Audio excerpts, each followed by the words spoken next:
We're about to dive into a pretty dramatic story, a narrative of a massive, coordinated blitz. This is the story told by Iran's Islamic Revolutionary Guard Corps about a series of crippling strikes against U.S. military assets all across the Middle East. Now, it is absolutely crucial to say this right up front. These are unverified claims. Our goal here isn't to prove or disprove them, but to unpack the narrative piece by piece and understand the new kind of battlefield they want the world to see. And right off the bat, the story just explodes with this quote. I mean, listen to this. This isn't just a military claim. This is pure, calculated psychological warfare. The goal here is pretty clear. Paint U.S. forces as cowardly and try to drive a wedge between them and their allies in the Gulf. This really sets the stage for a conflict that's fought not just with missiles, but with information itself. So what supposedly kicked off this entire firestorm? Well, if you listen to the IRGC's narrative, this wasn't some random series of events. It was direct, it was calculated, and it was all retaliation for one single, very significant loss. Okay, so here's the timeline they laid out. On March 30th, Iran's IRGC announced the death of their Navy chief, Rear Admiral Tangsiri. They said he died from injuries he got in an alleged U.S.-Israeli strike just a few days earlier. Now, Tangsiri wasn't just any commander. He was a key architect of Iran's whole naval strategy in the Strait of Hormuz, and he was a huge player in developing their drone capabilities at sea. So his death, they declared, was the catalyst for what they called Operation True Promise 4. And this operation, as Iran describes it, was a massive, sweeping assault across multiple fronts. The stated goal? To hit U.S. interests hard, all across the region, in a way that was highly coordinated. Let's take a look at the initial wave of these supposed strikes. So the first claims that started coming out, straight from the IRGC's PR department, were big. They reported hitting U.S. military bases in Bahrain, the UAE, and Saudi Arabia. They claimed to have destroyed 4 key sites using what they called strong and rapid strikes by their intelligence and operational units. But buried in all these reports was one alleged strike that, if true, is absolutely massive. It didn't target a building or a radar dish. No, it targeted the very nerve center of U.S. air operations in the region, a flying command center. We're talking about the E-3 Sentry, but you probably know it as an AWACS. You've definitely seen this plane. It's the one with that giant, rotating frisbee on top. This isn't just an aircraft. It's the eyes, ears, and, frankly, the brain of any modern air campaign. And let's talk about the price tag.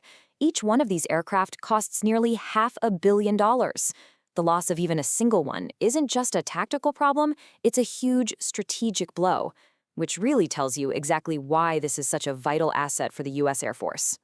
So what does it actually do? Well, think of it this way. It tracks incoming threats like missiles and enemy aircraft from hundreds of miles away.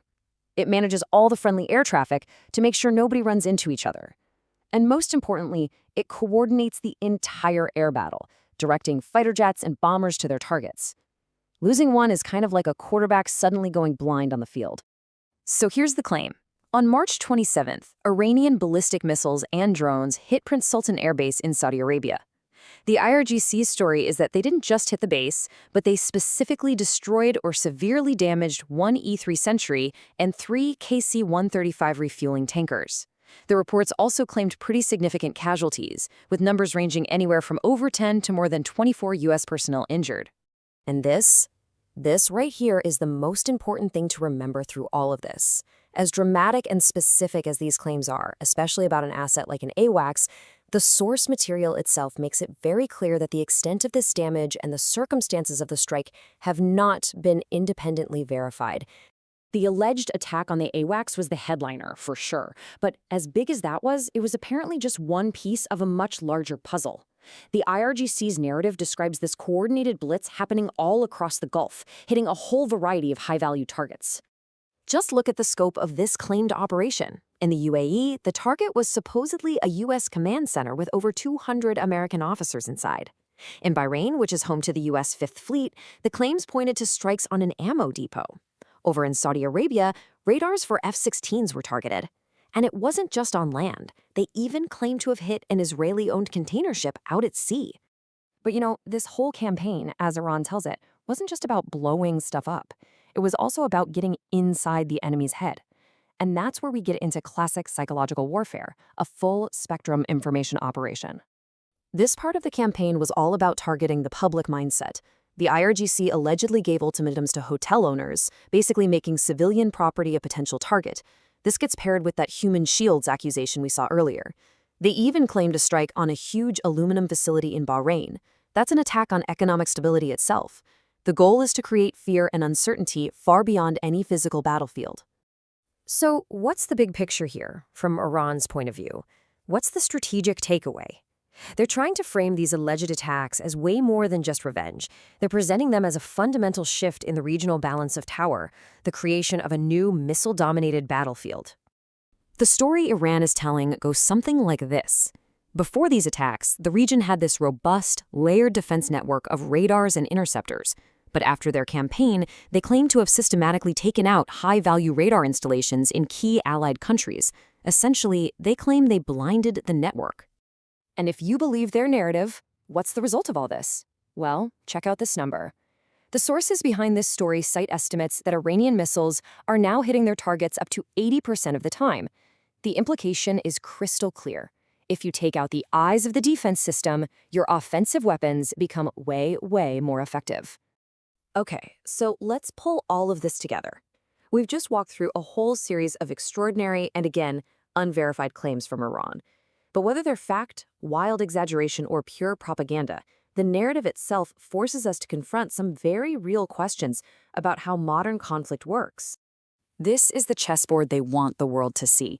A U.S. military with limited eyes in the sky because the AWACS is gone, a region where early warning times are slashed because the ground radars have been hit, a reality where the U.S. might have to pull its most valuable assets farther back, and a whole new paradigm where advanced missiles and drones can put even the most sophisticated, expensive platforms at risk.